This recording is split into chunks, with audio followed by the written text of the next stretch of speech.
Bonjour. Oui, nous revenons, je reviens d'un déplacement au Liban où j'étais avec ma collègue André Torigna, vice-président du groupe d'amitié France-Liban à l'Assemblée nationale, et avec Rima Hassan et Manon Aubry, députée européenne, et moi-même, je suis président du groupe d'amitié France-Liban.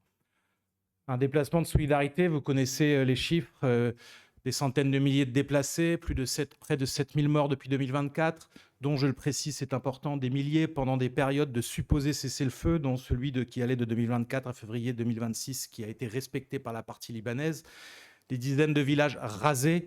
Là aussi, pendant les périodes de cessez-le-feu, c'est ce que nous disent les Libanais, les cessez-le-feu, quand ils ne sont pas respectés, c'est encore pire pour nous, parce que c'est le moment que choisit le Sahel pour raser les villages.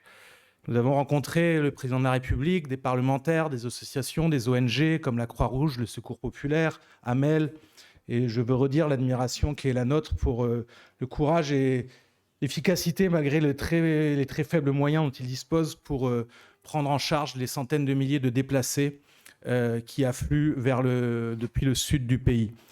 Nous avons également rencontré le chef adjoint de la FINUL. Nous avons rencontré également, pour rendre hommage à Amel Khalil, la journaliste assassinée, et je dis bien assassinée, le 22 avril dernier. Nous sommes rendus au siège du journal Al-Akbar. Et à tous, nous avons tenu le même discours. Il faut un cessez-le-feu immédiat, effectif et durable, pas un faux cessez-le-feu. Il faut le retrait de l'armée israélienne.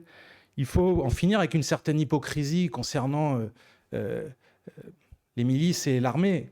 Il faut que les forces armées libanaises se voient dotées des moyens de défendre les frontières du pays. Parce qu'il y a un veto de fait sur les livraisons d'armes aux forces armées libanaises depuis des décennies maintenant. C'est un vieux débat dossier au Liban. Et on ne peut pas leur demander de faire ce qu'elles n'ont pas les moyens de faire dès lors qu'il y a un veto sur les livraisons d'armes à l'armée libanaise.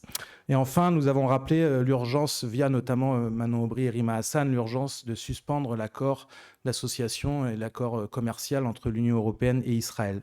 Je terminerai très rapidement en disant que la bonne nouvelle, c'est que le Liban semble être inclus dans l'accord qui se profile entre les États-Unis et l'Iran. On va rester très prudent. On ne connaît pas les détails de cet accord. Et par ailleurs, le ministre de la Défense israélien a déjà dit que lui, il ne l'appliquera pas. Mais enfin, il y a une petite éclaircie qui se profile au Liban et beaucoup de Libanais espèrent beaucoup.